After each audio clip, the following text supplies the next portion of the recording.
Earlier, much of the attention of the fight world split actually between Atlantic City and Indianapolis, where former world champion Mike Tyson is on trial, being charged with rape by a former beauty pageant contestant. And we want to go live now to the Players Bar and Grill in Indianapolis, where several of the reporters who have been covering their trial are standing by. Ron Borges of the Boston Globe, Larry Hackett of the New York Daily News, and John Saraceno as they get a rousing welcome to TVKO. And gentlemen, Ron, let me start with you and ask you, certainly it was a novel, certainly a different kind of defense on the part of the Tyson camp today. Tyson going on the stand. Talk about a little bit about what Tyson said and how you think he helped his cause today. Well, I think if the jury didn't listen too closely, I think he did pretty well because he was well-spoken and his story was pretty well held together. They kept him in pretty close framework. But I think if they were paying attention, a lot of what he said was pretty difficult to believe, and I think on cross-examination tomorrow he may have some problems. Such as, when you say pretty difficult to believe, what do you mean? Well, you're talking about a guy who says he meets a barely 18-year-old woman, and within 20 minutes he uses a pretty lewd statement to convince her to go out with him, and her response is, yeah, sure, call me later.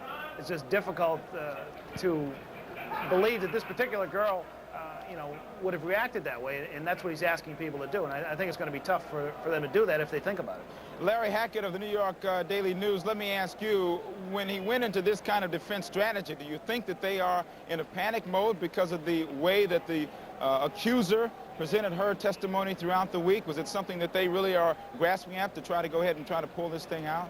No, I don't think so. I think they indicated they're going to do this from the start. I mean, we all thought ahead of time that the testimony about him grabbing women's butts and all that was going to be damaging. I don't think it's going to be the case. I think they clearly knew what they were going to do when they decided to do this. But it's terribly risky. I mean, they're trying to, there's two things that can happen. One is they're trying to present her as a willing sort of, participant. The other thing that may flip on them is that she's going to be prey, and she's going to appear as his prey. I don't think it was terribly effective. I thought he looked very kind of concerned today. He hewed very closely to the questions of his defense attorney. He seemed very scared, and I think Garrison, having seen him as we all have for the past 2 weeks, is just wetting his chops for him tomorrow morning. I think it's going to be a very, very interesting morning, and I think Tyson is going to have to pull something out of his hat if he's going to survive this cross-examination, personally. The prosecution at this point, certainly they feel in a good position, you say, as they get ready to go into tomorrow's testimony and put Tyson on the defensive, if you will. As they go into this kind of strategy, what do you think is going to be the main point of contention that the prosecution is going to try to point at? Well, I don't know if it's so much a point of contention as to try to rattle Tyson. This guy Garrison is so effective that he's so nimble when he seems to be doing cross-examination. He's just going to try to scare this guy. He's going to perhaps focus in the beginning about being Iron Mike, being a tough guy, talk about his past, talk about the things that Tyson did as a youth, which did come up in the direct examination today. He's going to try to rattle him, try to scare him, try to trip him up in his testimony. I mean, when you watch Tyson today, some people thought he was effective, but he clearly was scripted as we all expect him to be. He was almost like grabbing at Mr. Fuller's clothing. He knew exactly what he had to say and didn't want to go past that.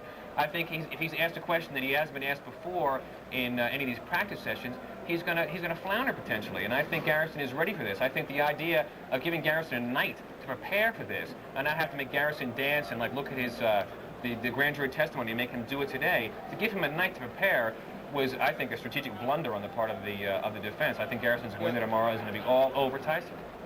John Saraceno, let me ask you, you've been following the boxing game for quite some time. How do you think this whole process is going to affect the heavyweight division, if you will, depending on which way the trial ends up, both ways, if you will?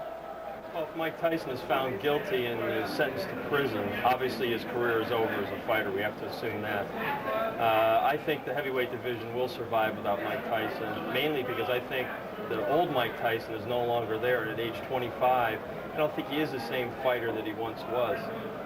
Guys aren't as intimidated as they used to be of him, and there's a lot of young fighters coming up that could give Mike a very difficult time. But of course, he has been the kingpin for the division, and he draws a lot of attention and attraction. And even when it's bad news for Mike, that sells tickets. Certainly, you have to wonder with the defense that they used, you got to wonder if the prosecution tomorrow is going to go in and say, well, even with that, if the young lady said no, doesn't that mean no? You think that's a big speculation on the jury's minds at this point? Well, ultimately, I think one of the keys will be the judge's instructions to their jury before they're sequestered to reach a verdict. And if she narrows it in such a fashion, as if to say, there are a lot of issues in this case, you've heard all the evidence, but ultimately the only thing that matters is, did this woman give her consent to have sex with Mike Tyson, and narrows it in such a manner, Mike could be in real trouble. All righty. Well, we thank you, gentlemen, for joining us. John Saraceno, Larry Hackett, and Ron Borges, who've been covering the trial from Indianapolis. Thank you very much for helping us and trying to bring it to a bit more clearer focus for us this evening.